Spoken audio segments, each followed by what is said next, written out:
नमस्कार, ESPN 9 news में आपका स्वागत है। मैं हूं आपके साथ दिनेश कुमार।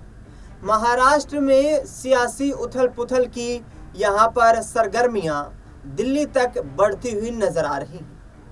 आपको बता दें कि महाराष्ट्र में अगले 3 महीने में विधानसभा के चुनाव होने वाले हैं। इन विधानसभा चुनाव को ध्यान में रखते हुए भारतीय जनता पार्टी के लिए यहां एकनाथ शिंदे गुट और अजित पवार गुट यानी कि शिवसेना और एनसीपी बड़ी चुनौती बनते हुए नजर आ रहे हैं। आपको बता दें कि महाराष्ट्र में 288 विधानसभा की सीटें हैं।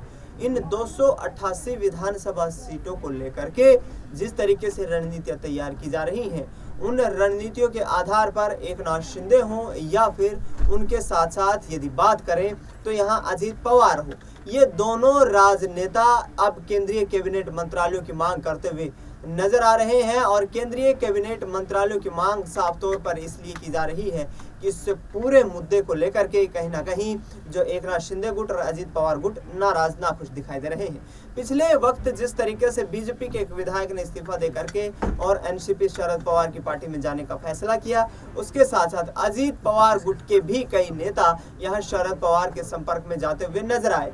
दूसरी तरफ देखा जाए तो महाराष्ट्र की राजनीति में इस वक्त महाराष्ट्र विधानसभा में कैबिनेट मंत्री, सरकार में जो अहम भूमिका निभा रहा अजित पवार गुट है, उसके नेता छगन भुजबल पिछले दिनों यहां शरद पवार से मुलाकात करते हुए नजर आए और महाराष्ट्र की राजनीति में कोई बड़ा सियासी तख्तापलट का संदेश भी यहां से दिया गया। साफ तौर पर एकनाथ शिंदे गुट की तरफ से हो या फिर अजित पवार गुट, दोनों पक्षों की तरफ से ये कहा जा रहा है कि यदि बीजेपी इन क्षेत्रीय सहयोगी दलों को यदि सियासी हाशिए पर ढकेलना चाहेगी तो इसका सीधा सीधा कहीं ना कहीं यहाँ से सियासी प्रभाव कहीं ना कहीं आगामी वक्त में महाराष्ट्र विधानसभा चुनाव में देखने को मिलेगा। आपको बता दें कि एकनाथ शिंदे ने साफ तौर पर ये कह दिया है कि उनकी पार्टी मजबूत है और मजबूती के साथ ही विधानसभा के चुनाव लड़ने वाले हैं। लोकसभा चुनाव में आपको बता दें कि महाराष्ट्र में कांग्रेस पार्टी सबसे बड़ा राजनीतिक दल बनकर उभर कर सामने आई है। कांग्रेस पार्टी ने महाराष्ट्र विधानसभा चुनाव में 13 लोकसभा सीटों पर जीत दर्ज कर ली है, जबकि 10 सीटें उद्धव बाला साहब ठाकरे की यहां पर शिवसेना को मिली है, जबकि 7 सीटों पर यहां एनसीपी शरद पवार जीत हासिल करते हुए नजर आए हैं। यानी कि महाविकास आघाड़ी गठबंधन जिसमें एनसीपी, कांग्रेस और इसके साथ साथ शिवसेना उद्धव ठाकरे गुट शामिल है, वो यहां पर महायुति गठबंधन के लिए, सत्तारूढ़ दल के लिए चुनौती बनते हुए नजर आ रहे हैं।